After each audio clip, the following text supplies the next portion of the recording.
Perfect. What's up, everyone?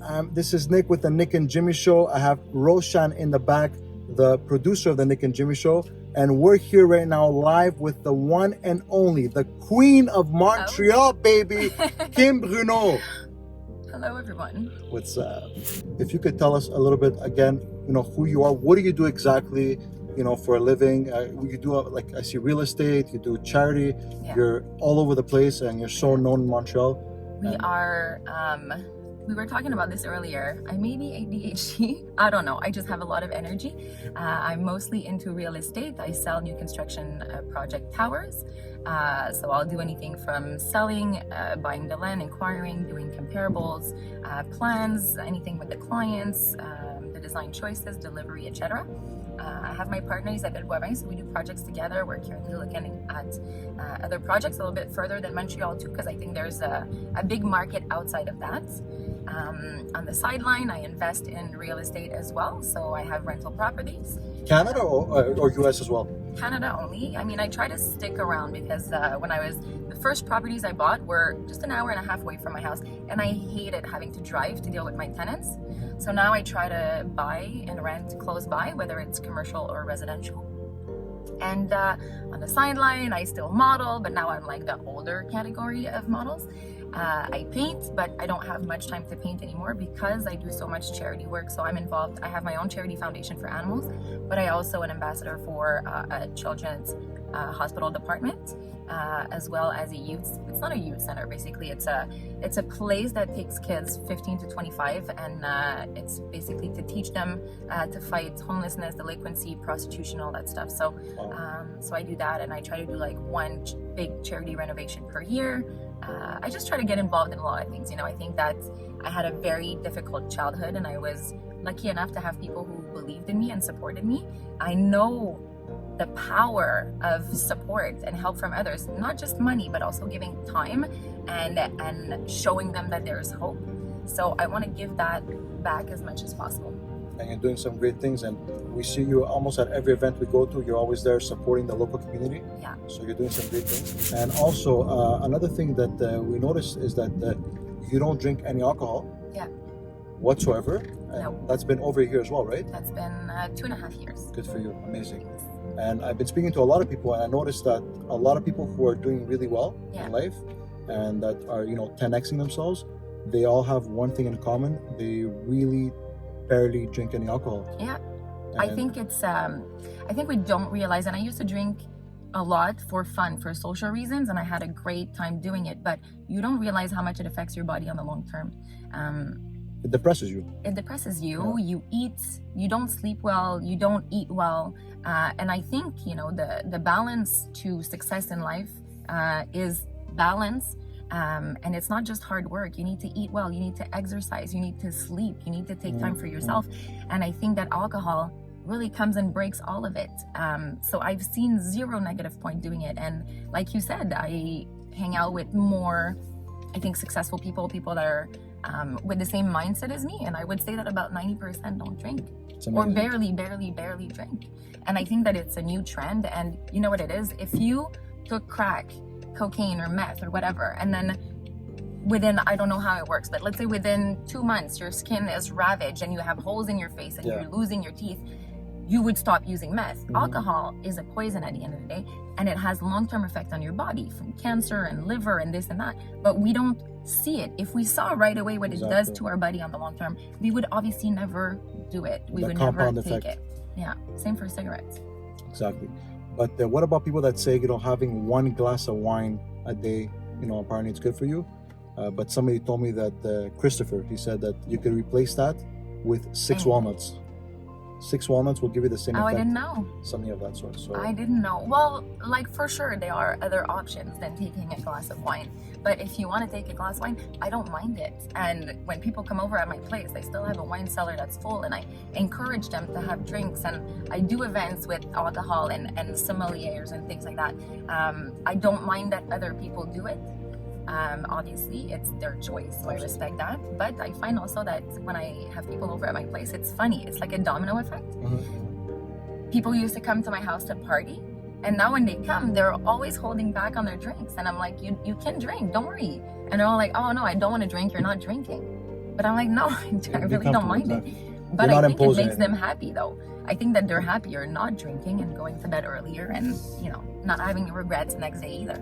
Talking about going to bed earlier, what time do you go to bed and what time do you wake up in the morning? 10:30, 6:30. 6 in the morning? Yeah. And do you have morning rituals that you do every single day religiously that, you know, get you ready for the war out there, that keeps you motivated and everything? I mean, I think everything in life is about discipline, sacrifices. For me, I start in the morning. I usually have the same breakfast. I wake up with my dogs, so they have their routine as well. And Penny. So Penelope and Tyler, they have their little morning treats. Roshan's their brother. Roshan's Yes! They're cutest dogs on earth. So basically I have that routine and then I work out. I can't work out at night, but working out in the morning gives me so much energy for the rest of my day. So I'm lucky enough, I'm fortunate enough to be in a place in my career where I can start work a little bit later.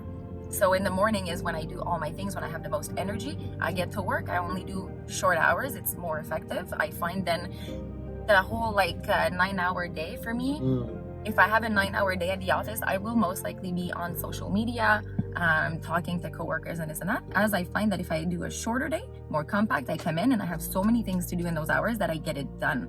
And then it gives me time for me at home. The working out is super important. I love boot camp. I go to Studio Ep.16. I think it's a 36-minute workout. It's only 36 minutes, but I've been in the best shape of my life going there 4 times a week. Now I do maybe 3 times a week, and then I'll do a day of yoga, and the rest is just rest. But yeah, just sleeping early, eating well. I meal prep, so I pig out when I'm at the restaurant or at somebody's house. It is disgusting. I think it's an eating disorder. If the food is in front of me, I will eat it. I will eat yours and your mom's. I will just finish everyone's plate. But at my house, I meal prep, you know, to just stay in shape and eat the better foods, I guess. Absolutely. And do you think, in general, people that are successful, they all wake up early? Yes. And what about getting on the 5 a.m. club? Are you going to reach to the 5 a.m. soon? No. I mean, why? Why? Oh, some people get everything done in the morning. I know. But I mean, come on. For meditation, reading a book. It's not happening. Do you read any books? Any positive books for? We talked about this. It's true last time. I think I would need medical help to read books. ADHD. Shout out to Buybacks. Shout out. I'm joking. Just sponsor us, all 3 of us. No, I don't read books. And you know what it is? First of all, I find it extremely boring.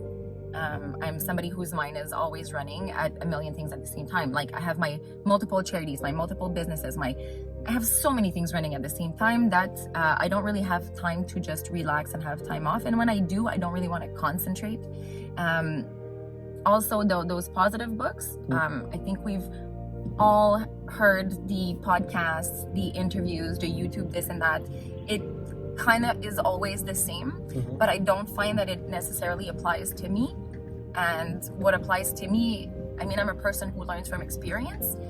The good and the bad. I trust my instincts, my heart, my head. I ask around for people that I trust. I have a very good circle of friends and family. And that's it. There's not a book that's going to tell me how to live my life or what I should do with which decision or how I should feel about a decision or not. So I really just do it based on my instinct. And so far, I think it's been doing okay. It's been serving me. And look, obviously it's a personal choice, right? There is people out there that read that want to become better for themselves. Who don't have that experience in sales and are learning different techniques for sales and all that good stuff. So obviously I would encourage that. Absolutely. But I mean, if you're already on the right track and you're doing well for yourself and it's been working, why change it, right? If it's not broken, don't fix it. Well, I listen. You know what it is? I listen to advice and people's opinion, and being so active on social media, I have many different opinions on many things that I do or say or think or like or comment on, and I listen to everybody. And that's the thing, I'm very open-minded, and I always take everybody's opinions and sides and then I make my own. So I'm not a person who tends to follow the crowd.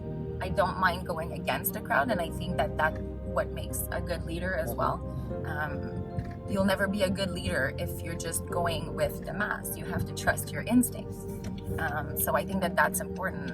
And like I said, I've made a lot of mistakes, but I've also made a lot of good choices.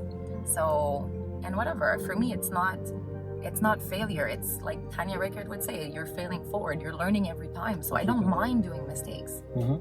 And now the thing is, because you do so many different things, do you have like a specific office that you wake up and you go to every day, or is it from home? Yeah. Wait, I'm gonna show you. That's my office. I like that. You know, it's 2020. So you can work anywhere in the world right now, anywhere and in doing the what world. you're doing. Absolutely. So, and you have like no partners. It's like your own businesses. Well, depending. I have partners in different businesses. I have partners in different real estate ventures as well. And I'm always open. Like I'm meeting again with more builders this week for projects in Gatineau and for projects in Saint-Hilaire. And I'm always open. You know, I'm open to new opportunities. I don't know where I'll be next year. I don't know where I'll be in 5 years. I don't stress about it. I know people make themselves plans, like a 5-year plan of where they want to be. But for me, I don't have, let's say on the personal level, like if I'm married, good. If I'm not, good too. If I have kids, good. If I don't, it's good too. If I'm in real estate in 5 years, good. I love that. It's a passion. But if I'm not, it's okay too, because I know that I trust in my capacities and capabilities. So I know that I'll be somewhere where I should be at that time. And for me, if you put the effort in anything, you'll succeed. And that's the key. So a lot of people think that self-confidence or talking like this is, they'll be like, oh my God, she's over her shit. But no, it's not. You should be like this. And this is how you open doors. And this is how you take risks. And this is how you succeed. You have to have some self-confidence. It's necessary. Put your balls on the table, right? Absolutely. There you go. Absolutely. And since we met a year ago that you want to show, do you find that today you're a better version of yourself than you were a year ago?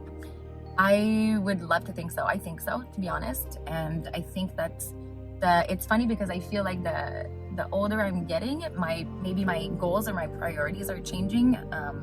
I think for many years I've been pride for my career in real estate and the things that I do like that, which is great. And I'm very proud, and I don't plan on stopping.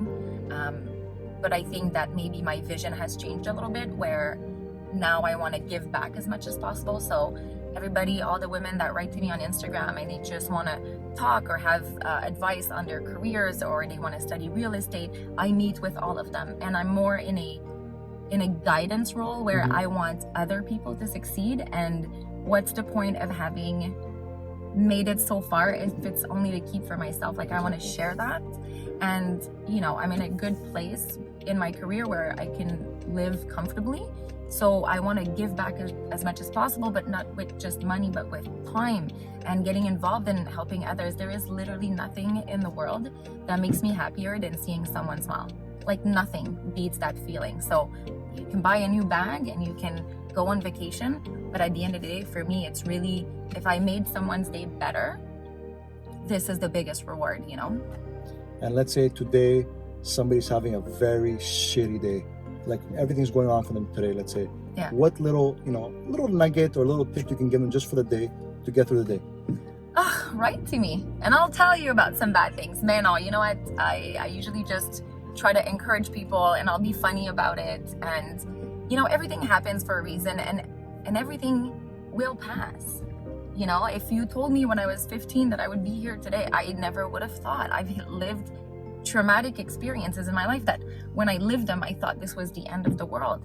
And then something amazing came out of it. And then I still have really bad moments, and I still have weakness moments or days that I don't feel well. But at the end of the day, something else is going to come along. So take it as a learning experience. Live your feelings. You're entitled to feeling the way that you do, but know that it's going to pass, and work towards focusing on what's going to pass. So if there's a problem, there's two things. Is there a solution, or is there no solution? If there's no solution, live your feelings, move on. Start thinking about something else. Start focusing on something else.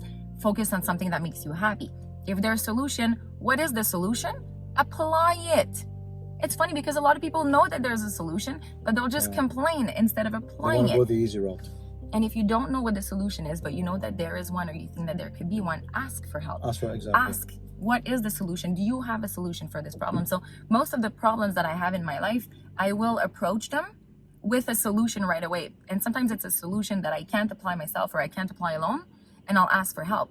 But I always think about the solution first. So I have a problem, there's a solution. How do I get to fixing it? And I think that that should be the mindset. People that complain about little things all the time and the weather and this and that, like, come on, guys, There's bigger problems out there there. are bigger problems out there.